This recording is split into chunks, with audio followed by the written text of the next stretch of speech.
చర్చ ఆల్రెడీ కొత్త ఏం కాదు కదా. 1 నేషన్ 1 ఎలక్షన్ అనేది గతంలో 1 ఎలక్షన్ పార్లమెంటు అసెంబ్లీ ఒకేసారి జరిగేవి కొంతకాలం. మనకు కూడా 2014 వరకు కూడా అసెంబ్లీ పార్లమెంట్ ఒకేసారి జరిగినాయి మన రాష్ట్రంలో కూడా. కొన్ని రాష్ట్రాల్లో వెనక ముందు జరిగిండొచ్చుగా, మన దగ్గర కూడా మొన్నటిదాకా జరిగినాయి. 2014 వరకు జరిగింది. కాబట్టి మన రాష్ట్రం నుంచి కూడా పూర్తిగా దీనికి మద్దతు ఇవ్వాలని నేను కోరుతున్నా. తెలంగాణ రాష్ట్రం నుంచి దీనికి మద్దతు పలకాలి.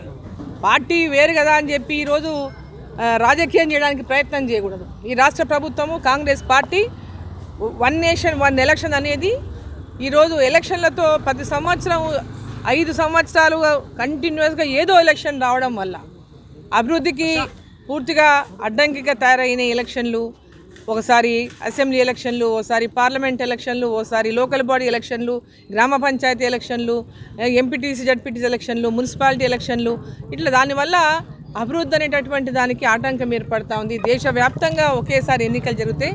అభివృద్ధి పదంలో 5 ఏళ్లకోసారి ప్రజల దగ్గరికి వెళ్తారు అందరూ. ఆ తర్వాత ఎన్నికల తర్వాత రాజకీయాలకు అతీతంగా దేశం అభివృద్ధి, రాష్ట్ర అభివృద్ధి, గ్రామ అభివృద్ధి పైనే ఫోకస్ ఉండాలనేటటువంటి లక్ష్యంతోన 1 నేషన్ 1 ఎలక్షన్ అటువంటి ఒక దిశను కేంద్ర ప్రభుత్వం అంటే భారతీయ జనతా పార్టీ ఎన్డీఏ ప్రభుత్వాలు తీసుకుని దానికి అనేక ప్రభుత్వాలు గతంలో కూడా ఈరోజు ఇప్పటికిప్పుడు కాదు, గత 2019 నుంచి 24 వరకు కూడా మధ్యలో ఈ డిస్కషన్ వచ్చింది. అప్పుడే రాష్ట్రపతి గారికి దీనిపైన ఒక కమిటీ వేస్తే దానిపైన రిపోర్ట్ ఇచ్చిన నేపథ్యంలోనే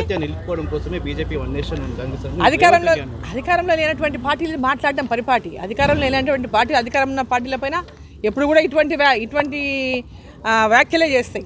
దాంట్లో ఏమి కొత్త ఏం లేదు. ఇది వాళ్ళు చేసే వ్యాఖ్య ఎవరు మామూలుగా వాళ్ళ అధికారంలో ఉంటే ఒక వ్యాఖ్య ఉంటుంది, ఇతరుల అధికారంలో ఉంటే ఒక వ్యాఖ్య ఉంటుంది. ఈరోజు భారతీయ జనతా పార్టీ ఎన్డీఏ ప్రభుత్వం నిర్ణయం తీసుకున్నది కానీ దాన్ని వ్యతిరేకించాలా. అది మంచిదైనా ఏమైనా ప్రజలకు మేలు చేసేదైనా వ్యతిరేకించడమే లక్ష్యం. ప్రతిపక్షాల లక్ష్యం ఏముంటుంది? ఏ మంచి కార్యక్రమం అయినా కూడా దాన్ని వ్యతిరేకించాలంతే. అదే లక్ష్యంతో పనిచేస్తుంది. ధన్యవాదాలు.